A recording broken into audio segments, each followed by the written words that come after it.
Good morning, folks. Welcome back. I've never done this before, 2 videos on a Sunday.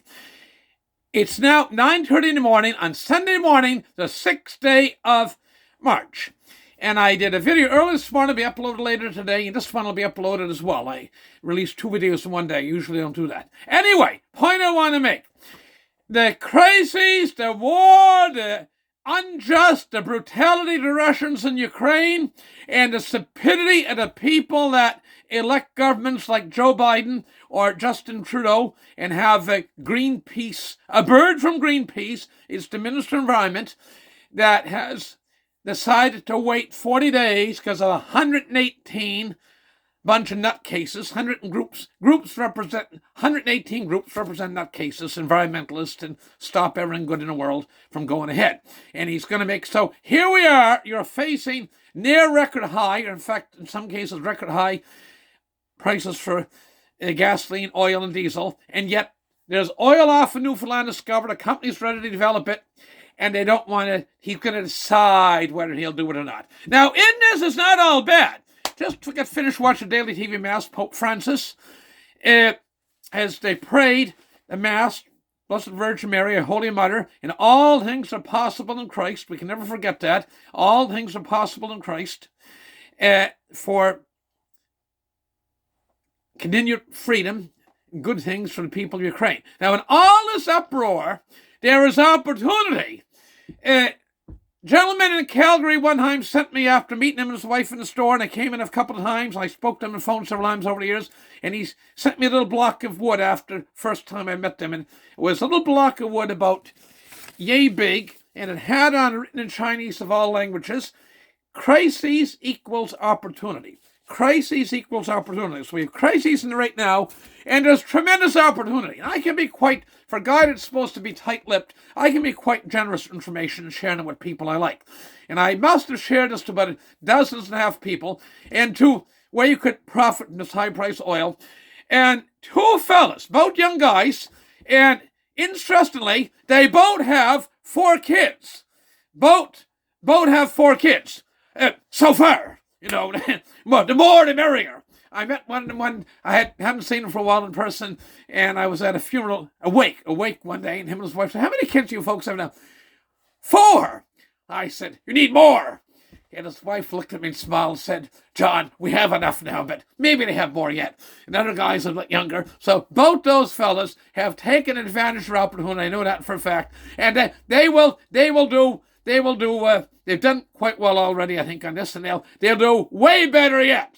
The train is just leaving the station. So anyway, crisis equals opportunity. I know if I'd went around selling, suggesting people buy a side-by-side that was bigger than neighbors, I probably would have had 8 or 10 of the 12 or 15 people I mentioned operating window, but they take anyway. That's just human nature. Human nature. People will spend money and scratch and win tickets instead of buying themselves a life insurance policy. They'll do all kinds of stuff. Against their money, they can do what they want with it. But scratch and win tickets, I'll pick them up along the road and I've cleaned up the garbage, and life insurance policy over time would appreciate. Anyway, back to make the point. A number of things can happen. It was a piece I seen after I made my first video early this morning out of Sky News Australia. There's nobody Vladimir Putin, the dictator of the Soviet Union, fears more than his own people. There's a lot of truth in that. Now, you can suppress people. If you can keep people suppressed enough, keep them starving. North Korea comes to mind. To just brutalize them, keep them starving, freezing and starving. They won't uprise on you. But once you get to communist China, well, eventually, they're brutal. They have technology to track people. Eventually, what it'll take, the wars come in between, but eventually communist China will fall. That is why with Ukraine, I'm quite confident it's still we're very much to underdogs in this here, because they don't have the sky power and so on. The Russians have hundreds, 7, 8. They're the largest bunch of tanks in the world the Russians have. And so they're severely undermanned, but it's the spirit of the motivated Ukrainian people, even if they succeed in seizing some cities, and even if they occupied much of the country, they will just occupy. They will never bring them inside. For people that for the last 30 years since the fall of communism, 31 years almost now, 1991 to 2021, 31 years, the first time in 105 years, they've had freedom. And you can't put the toothpaste back in a tube that easy. They're very hard-working people, and they want to get ahead. And that's one of the reasons why my beloved oil could probably go higher, or at least might not stay this high, but it'll stay at a healthy price for a long time. Because most of the world is young, and they want to get ahead. In Indonesia, in Africa, in India, in South America, there are young people wanting to get ahead. And the people viewing this, I can tell you whether you like hear it or not, if your income was cut in half and you had to go down to one vehicle and get rid of your toys and get rid of the club memberships and get rid of extra cell phone and all this stuff, you'd still be better. In fact, I'm going to go even further. If you lost 3/4 of your worldly goods, RSP gone, investments gone, house is smaller, blah, blah, blah, you would still be living better than about 3/4 of your humanity in the face of God's earth. In other words, if you lost 3/4 of your worldly goods, you'd still be living better, considerably better, than 75% of the world's population. So all those people want to get ahead, and they want refrigerators and a motorized vehicle, be it a scooter or a Tata car in India, glorified Tata car. They want to get ahead. And nobody's going to stop them. And they're going to go ahead, and there's demand for oil and a growing world population, and there's opportunity out there. But back to Russia. Russia this morning, another piece I learned, Russia shut down the BBC World News. You can't see it in Russia anymore. So a lot of people by the far western side of Russia have fled into Finland. And there are protests in Russia, but they start to arrest thousands of people and kind of tone them down a bit. But Vladimir Putin at the end may have Senator Lindsey Graham about a day and a half ago said, is there who's the guy that stabbed Caesar in the back? Was it Brutus? Brutus?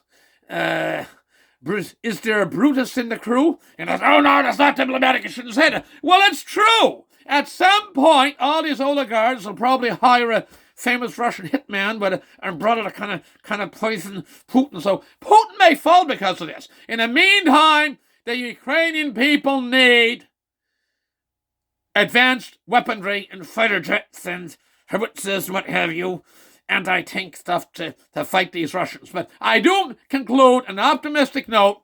Crisis equals opportunity. And these two young guys with wonderful wives and 4 wonderful kids, each of them by coincidence, so far, maybe more yet, that's wonderful. They did a boat, as Mr. McLean said, the both of them are top-notch fellows.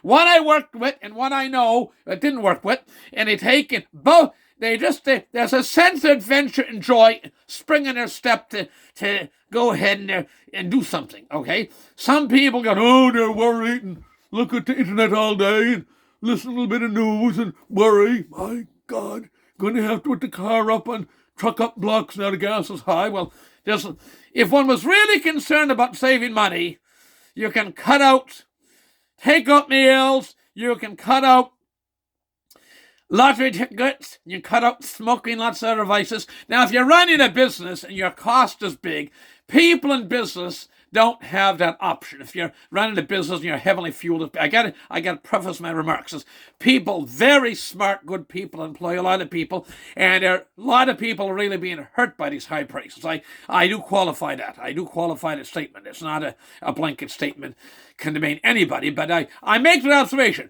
Crisis equals opportunity, and until you tell your politicians You phone them up and tell them you want wells off of Newfoundland. By the way, I'm from Trachelianic County, and I've been speaking, I'm not going to say all the people I'm speaking to. The feeling is, I would go with these numbers. 1 in 4 or 1 in 5 adult males from probably 18 to 65. I've known people in their 70s working in Alberta. 1 in 4 and 1 in 5 are working away or fly drive. And I would say up to 40% of the income that's coming in the area, going through the cash registers in the stores and so on, is from Alberta. So, man, oh man, when those fucking tree huggers tell you, no, do this, carbon tax good, no, don't develop this, no, don't develop this, they're taking that food out of your mouth. It's your daughter or sons or husbands, your wife's job, women work in oil business, and